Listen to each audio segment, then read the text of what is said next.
जय हो शेतकरी मित्रांनो, राम राम नमस्कार। सर्वात अगोदर तर सर्वच तमाम शेतकरी मायबाप जनतेचे आपल्या बातमी शेतकऱ्यांच्या कामाचीच या आपल्या यूट्यूब चॅनलवरती पुन्हा एकदा हार्दिक स्वागत आहे।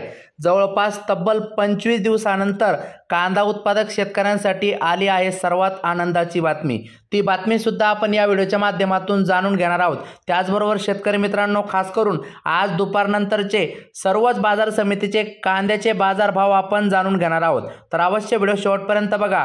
तत्पूर्वी आपणास विनंती करतो, दररोजच्या माहितीसाठी चॅनल आपले सबस्क्राइब करा, लाईक करा, शेअर करा, कमेंट करा। बातमी बघू एकदा, नंतर बाजारभाव। मित्रांनो, 25 दिवसानंतर बाजार समितीमध्ये कांदा लिलाव, शेतकऱ्यांना दिलासा। येवला पिंपळगावलाच प्रचलित पद्धतीनुसार शेतीमालाची विक्री। मित्रांनो, लेवी संदर्भात प्रश्न पेटल्याने 25 दिवसापासून नाशिक जिल्ह्यातील बाजार समितीचे कामकाज ठप्प होते। व्यापाऱ्यांनी बहिष्कार टाकल्यामुळे कांदा व इतर शेतीमालाचे लिलाव बंद होते।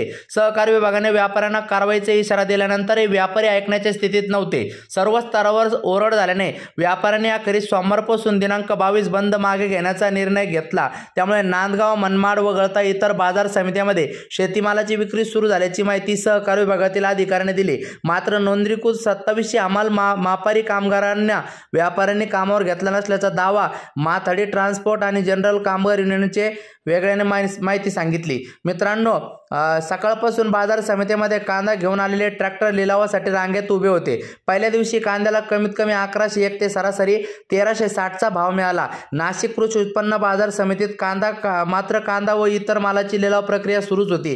त्यामुळे या बाजार समितीत नुकसान झाले नसले तरी इतर 14 बाजार समित्यात मात्र कोट्यवधीचे नुकसान झाले। त्यामुळे शेतकरी संतप्त झाले होते। पहिल्यांदा खूप नुकसान झाले होते। लेवीच्या वसुलीचा प्रश्न उभा राहिल्याने बाजार समित्या बंद होत्या। शेतकऱ्यांच्या पावतीमधून कपात केलेली माथाडी कामगाराची 136 कोटी रुपये लेवी 2008 पासून व्यापाऱ्याकडे थकले आहेत। ही रक्कम जमा करण्यास व्यापारी टाळाटाळ करीत असल्याचा आरोप करत हमाल मापारी करीत आहे आणि याच प्रश्नावरून व्यापाऱ्यांनी 25 दिवसापासून लिलाव बंद ठेवले होते। मित्रांनो, राज्य माथाडी ट्रान्सपोर्ट आणि जनरल कामगार युनियनशी संलग्न असलेल्या जिल्ह्यातील 27 अधिकृत हमाल मापारींना कामावर घेण्यात आले नाही। येवला पिंपळगाव येथील कामगार फक्त कामावर होते, कारण प्रचलित पद्धतीने शेतीमालाची विक्री सुरू करून तोलाई हमाली कापण्याचा निर्णय तेथील व्यापाऱ्यांनी घेतला। आमच्याही कामगारांना कामावर घ्यावे, तसेच व्यापाऱ्यांनी शासनास आव्हानास प्रतिसाद देऊन कामकाज करावे। सुनील यादव, सेक्रेटरी, माथाडी ट्रान्सपोर्ट आणि जनरल। मित्रांनो, व्यापाऱ्यांनी मांडली आपली बाजू। व्यापाऱ्यांनी मात्र हमाल व मापारीचा कामावर आले नसल्याची बाजू मांडली। शेतकऱ्यांची हित लक्षात घेता आम्ही कामकाज सुरू केले असून आम्हाला कोणत्याही घटकाचे नुकसान करायचे नाही, असे व्यापाऱ्यांनी म्हटले आहे। मात्र यामुळे व्यापारी व कामगारांमध्ये पुन्हा संघर्ष पेटण्याचे चिन्ह मात्र निर्माण झाले आहे। मित्रांनो, वळूया आजच्या कांद्याच्या मार्केटकडे। कुठं कांदा किती गेला? मित्रांनो, कोल्हापूर या ठिकाणी 1706 क्विंटल कांद्याची आवक होऊन जास्तीत जास्त 1600 पर्यंतचा दर मिळताना दिसत आहे। छत्रपती संभाजीनगर आज 1590 क्विंटल कांद्याची आवक होऊन जास्तीत जास्त 1250 पर्यंतचा दर मिळताना दिसत आहे। त्यानंतर मुंबई कांदा बटाटा मार्केट 6225 क्विंटल कांद्याची आवक होऊन जास्तीत जास्त 1700 पर्यंतचा दर मिळताना दिसत आहे। त्यानंतर खेड चाकण 150 क्विंटल कांद्याची आवक होऊन जास्तीत जास्त 1500 पर्यंतचा दर मिळताना दिसत आहे।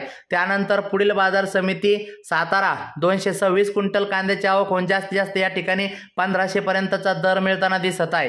त्यानंतर पुढील बाजार समिती नागपूर लाल कांदा 2080 क्विंटल कांद्याची आवक होऊन जास्तीत जास्त 1600 पर्यंतचा दर मिळताना दिसत आहे। त्यानंतर आहे भुसावळ लाल कांदा 76 क्विंटल कांद्याची आवक होऊन या ठिकाणी कांदा जास्तीत जास्त 1500 पर्यंतचा दर मिळताना दिसत आहे। त्यानंतर पुणे लोकल कांदा 11024 क्विंटल कांद्याची आवक होऊन जास्तीत जास्त 1600 पर्यंतचा दर मिळताना दिसत आहे। त्यानंतर पुढील बाजार समिती पुणे पिंपरी लोकल कांदा 3 क्विंटल कांद्याची आवक होऊन जास्तीत जास्त 1400 पर्यंतचा दर मिळताना दिसत आहे। त्यानंतर पुढील बाजार समिती पुणे मोशी लोकल कांदा 335 क्विंटल कांद्याची आवक होऊन जास्तीत जास्त 1400 पर्यंतचा दर मिळताना दिसत आहे। त्यानंतर पुढील बाजार समिती कामठी लोकल कांदा 5 क्विंटल कांद्याची आवक होऊन जास्तीत जास्त 2500 पर्यंतचा दर मिळताना दिसत आहे। त्यानंतर पुढील बाजार समिती कल्याण नंबर 1 जातीचा कांदा 3 क्विंटल आवक होऊन जास्तीत जास्त 1600 पर्यंतचा दर मिळताना दिसत आहे। त्यानंतर पुढील बाजार समिती नागपूर पांढरा कांदा 2300 क्विंटल कांद्याची आवक होऊन जास्तीत जास्त 1600 पर्यंतचा दर मिळताना दिसत आहे। त्यानंतर पुढील बाजार समिती लासलगाव विंचूर उन्हाळी कांदा 11300 क्विंटल कांद्याची आवक आवक होऊन जास्तीत जास्त 1545 पर्यंतचा दर मिळताना दिसत आहे। चांदोड येथे उन्हाळी कांदा 4200 क्विंटल आवक होऊन जास्तीत जास्त 1699 पर्यंतचा दर मिळताना दिसत आहे। त्यानंतर पुढील बाजार समिती देवळा उन्हाळी कांदा 4200 क्विंटल आवक होऊन 1755 पर्यंतचा दर मिळत आहे। लाईक करा, सबस्क्राईब करा, शेअर करा. धन्यवाद।